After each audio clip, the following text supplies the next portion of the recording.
Jeff, you spoke obviously about some of the history that's fueled the housing shortage today.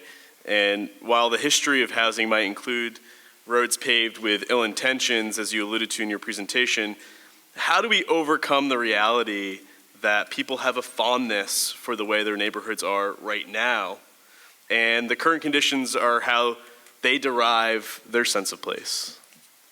Sure, that's a great question. It's really important to reckon with. I think that most communities, when they look at their current zoning and land use regulations and compare it to what people say they like about their community, find a big disconnect.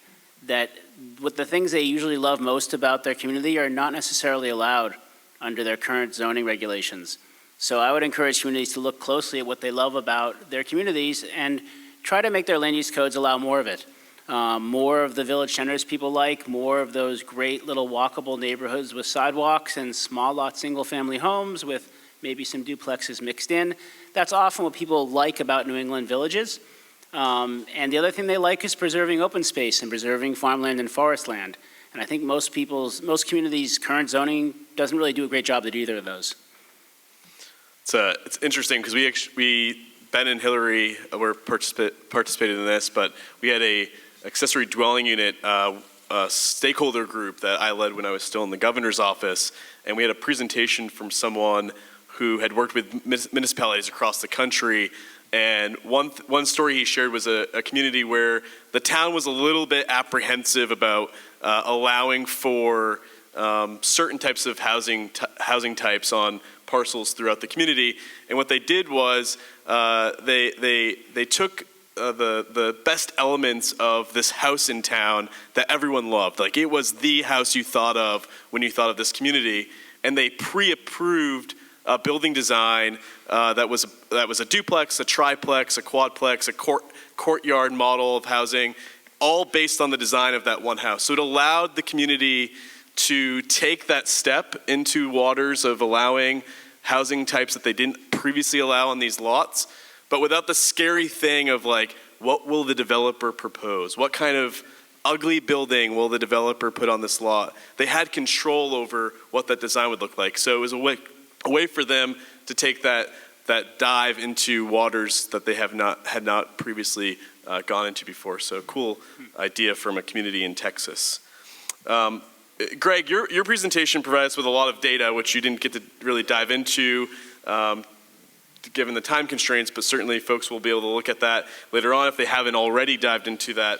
I don't know how many pages are in that report, hundreds? Yeah. But even still, with where we are today, we find ourselves short of the healthy 5% vacancy rate that we need to have a healthy housing stock. And current residents and prospective residents are competing, obviously, for limited supply.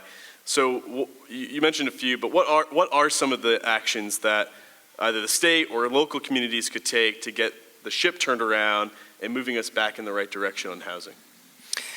I mean, the reality is, I think in terms of making a dynamic change to the current scenario, there's nothing short of a coordinated federal investment in the housing undersupply that exists nationwide. That's the only way we are going to see significant, massive change in our housing struggle.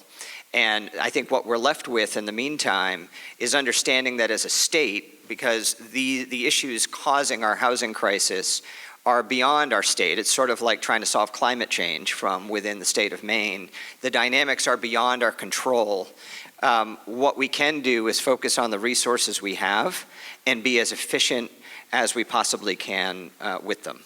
And so, I think that obviously one of the things we'd love to figure out is a dedicated source of revenue for housing development. That would be fantastic. It's something that the Joint Select Committee on Housing has talked about. There is a good amount of federal energy efficiency money that's about to come down the pike. And I think it's going to be incumbent on us to make sure that we make the most of that opportunity. And that'll come in the next few months. I will just, kind of one other thing I wanted to mention, because the governor mentioned it in her remarks, is that one of the problems that was called out in the study is that they have this really big numbers for the progress we need to make. And then you break it down into region, and it's not, it begins to become maybe a little more manageable. But as the report pointed out, we have no means right now to track progress. Because, like building permits, for example, the only way you can get information about that is an incredibly unreliable database at HUD. That it is not good data. It doesn't show us what's happening. And so she mentioned it because I think the administration would love to work with the municipalities to deal with that. Like, it can't be that hard in the end. It's all information the municipalities have. Maybe there's some funding that needs to be provided to municipalities to help upload that data. But right now we have no way of tracking. Are we making progress? And if so, how much? And so that is one other thing that I think we would like to try to work on in the coming years. Great. Good. We'll now open it up to the audience questions. I'm not sure who's collecting. Oh, perfect.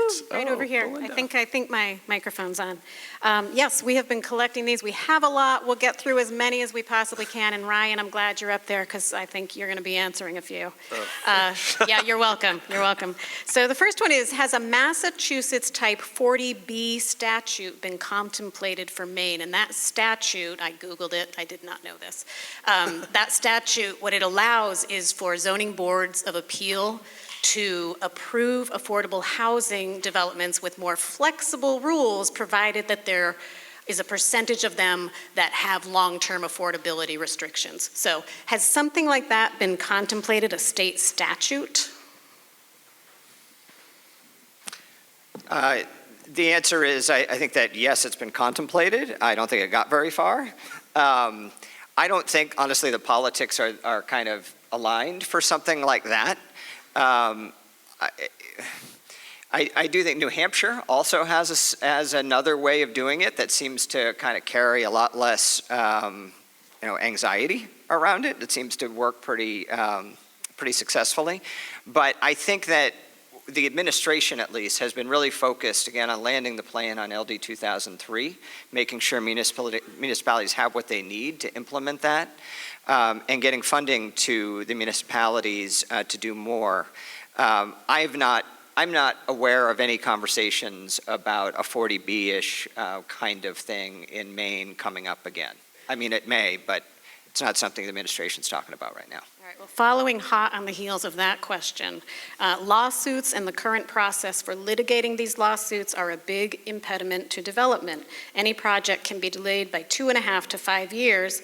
Again, is there an effort at the state level to address this level of the ability of communities to challenge something that's been passed and make it wait for many, many years? Probably the same answer as before. Yeah. I don't think there's anything pending on that issue. Okay. These two are related. As we continue to see new housing rejected by referenda, what policies do you recommend to manage this and local folks' general unwillingness to grow on change? And then I just want to put this one on the same page. On the same day that the affordable project failed in Cumberland, Avesta's project for older adults passed in Kennebunk. Is there anything Avesta did during their planning process that accounts for this success that others can learn from? Well, I mean, I don't think you can really compare and contrast necessarily between communities, but I can say one thing that was unique about the project in Kennebunk for Avesta, and it still has to go through the local approvals project as well, but Kennebunk Savings Bank donated the land for that project. They also are making a financial contribution to the construction of that project in Kennebunk, and they were heavily involved in making sure that community members were informed about the project. They were amazing at going to community meetings and meeting with neighbors and providing information to the public through mailers and advertising. And I think that having a community partner step up to the plate, and not just a passive manner, like, here's some land you can build a house on, build some apartments on, but we're going to donate land, we're going to make a financial contribution, and we're going to be actively involved in making sure that this project gets approved. I think made a world of difference in that community. And that's really, I think, to Quincy's point earlier, this is really what we need to move the ball forward for housing, is to make sure that it's not just those of us in the room who care about the issue, but those of us who aren't in the room currently who care about the issue or haven't really thought about why they care about the issue, particularly employers who have a huge need for workforce, but maybe haven't been at the plate in the batting box as they should be on this issue. And we need them to start taking some swings and making contact with the ball. For some reason, I'm using a baseball reference, but spring training or something. But I think that's really important. That was important in Kennebunk. Yeah, I mean, election night, that was a hard night. And I do congratulate Avesta and Kennebunk Savings for their work on that one. That was, it was also a project for older Mainers as opposed to families. There was a very hard vote in Kingfield that went in directions that are painful. And I don't know. I suspect that so long as we continue to operate in a system where the comfortably housed get to decide where and when others are comfortably housed, we can't be surprised by results like we saw on election night.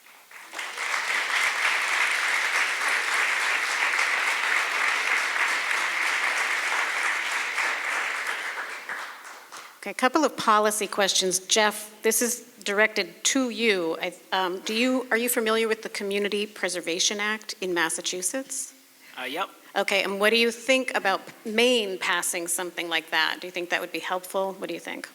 So a nutshell of what the CPA is, without taking up too much time, it allows communities to voluntarily vote to increase the property taxes in that community by between 1% and 3%. And the carrot for that is that the state will match some portion of that. So let's say a community votes to adopt the Community Preservation Act and increase their taxes 2%. In theory, the state matches that 2%. Now, in reality, the matching funds have struggled, so it's gotten as low as a 15% match, but there's always been a match. And the restriction is you have to use that money on one of three things: affordable housing, open space, or historic preservation. It was really slow out the gate the first few years because a lot of communities were worried about the loss of local control. I think it's fair to say many, if not most, communities have now adopted it in Massachusetts. I think it's a good model. I think the challenge with the way it's structured is a stable funding source, which in their case is a tax at the Registry of Deeds. You pay an extra like $20 when you record something at the registry. And then I found through looking at different communities, the communities that tend to need more housing tend to put more of that money into open space. Communities that need open space tend to put more of that money into housing. So there is this question of like, you can put most of that money into any one of those three pots. What about the actual needs in your community? But I think it's a great way to leverage local willingness to increase their taxes with the state match in theory. Okay, another policy, vacancy fees. Could we use vacancy fees in communities to help mitigate our housing crisis? So charging people who have a home that they're not living in, it's a second home that's frequently vacant. Do you think it's an effective tool? I think there are a lot of potential financial levers that could be pulled. A lot of it depends on what politically is palatable, but certainly looking at fiscal policy and seeing how we could incentivize the right types of uses, including workforce housing and year-round housing, is worth looking at.